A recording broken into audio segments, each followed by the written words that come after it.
Okay, so today we're addressing three questions. First one is, what advice would I give to myself when I was younger, in my 20s, 30s, 40s, 50s, and so on? 50s, young, crazy, isn't it? The second one is, why and how did I transition from Wado Karate to Tai Chi? And the third one was, what was the most important point in my career? Okay, so I can kind of put them together because in the first instance, most people know that one of the biggest influences for me was I was already doing karate, and when David Carradine came on the television with the Kung Fu series, that really got me. You know, I was in a rather kind of, I don't know, I suppose, hard training, violent type, working in the security trade and so on. Knew I was on a road to going nowhere, and probably prison or somewhere like that. But actually seeing David Carradine and the Shaolin Temple really got to me. And when I did that, it made me want to go out and find some Tai Chi. And this was in, 1973, something like that, early 70s anyway. And so that's what I did. And I think, as I said previously, you know, my first Tai Chi instructor was a guy called Simon Wade. And he gave me my first copy of the Tao Te Ching. And so you can say the most important points actually in my entire life to do with training, the first one was actually seeing David Carradine in the Shaolin Temple on that series Kung Fu. It's amazing how a TV program could have such an impact on someone, but it did. Secondly was getting that copy of the Tao Te Ching. I hadn't read any book, didn't read any books at school or anything. You know, I opened this book and every single phrase in it meant something to me, and it still does have a very profound effect on me and my life. So they were really the kind of turning points in my life. And so you can say from the early 70s, I was practicing karate, Tai Chi, and then from the later 70s, Iaido. I wrote a letter to Okumitsu Fuji and started taking private lessons with him, I think around about 1976 or something. The reason that Iaido appealed to me was because I was studying Buddhism, Zen, and of course Wado Karate. The Iaido, a lot of Wado has its ideas and concepts the same as in Iaido, and of course Iaido being a Zen art, that really appealed to me.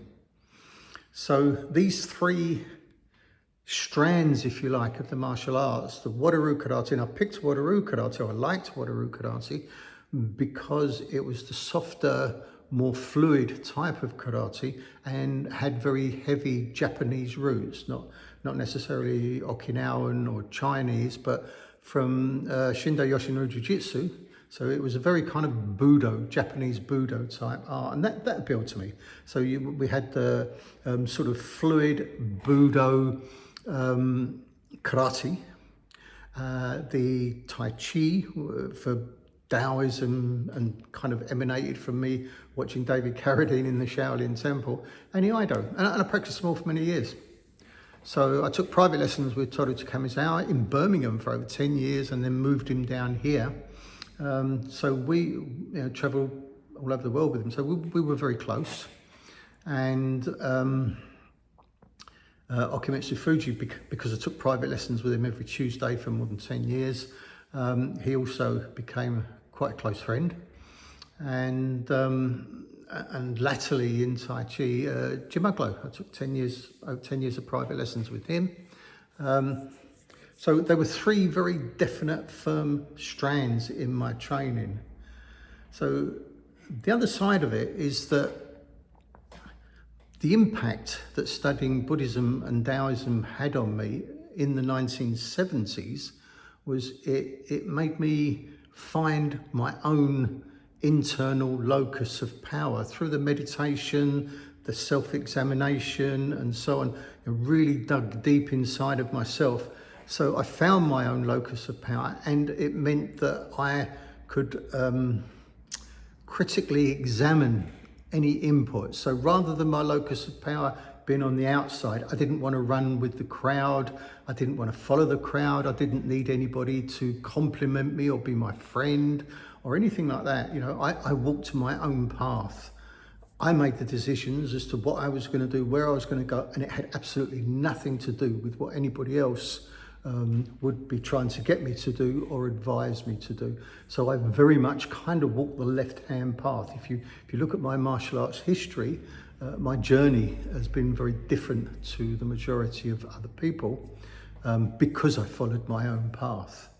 So that was the biggest gift that I got from Buddhism, was the self-examination, and Taoism as well, to be able to find out who I really was and what path I wanted to take.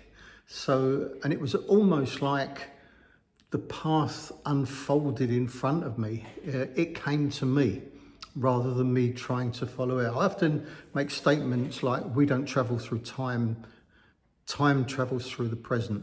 You know, travels, the future is coming towards us. It's not us traveling towards it. And I think this is very true. So the path kind of opened up in front of me. So there I was, karate, Tai Chi, Iaido, and I studied them. I took private lessons with the top instructors in all three, way more than 10 years with each one, and dug deep. And the deeper that I got into these arts, the more I found that the ideas and concepts and principles of each art was actually the same. So it wasn't that I even moved or transitioned from one to the other. What happened was, you've got these three paths that go up a mountain, and as I climb them, you get to the top of the mountain and the view's the same from all of them. So actually they all amalgamated into who I am now. So do I teach Tai Chi now? Yes. But I'm also who I am, you know, my background, all of my training. And when I'm teaching, you'll see that I often, whatever I'm teaching, I will say in karate, it's this, you know, in weapons training, in Iaido, in Kung Fu, in Wing Chun, whatever, it's this. And whatever I'm teaching actually spans across all of the arts. And you'll see that coming back from the feedback from all of those that have been on my training programs, that it influences all of the arts they're in. They actually discover more about their own art by coming and training with me. So what I'd say is that I didn't transition from one to the other. All I did was I found the heart of all of them, and then I cut away the extra training that I was doing. Why keep repeating something in karate and then in Tai Chi and then in Iaido and so on? So I just kept trimming the outsides off so that my daily training program was the most efficient it could be.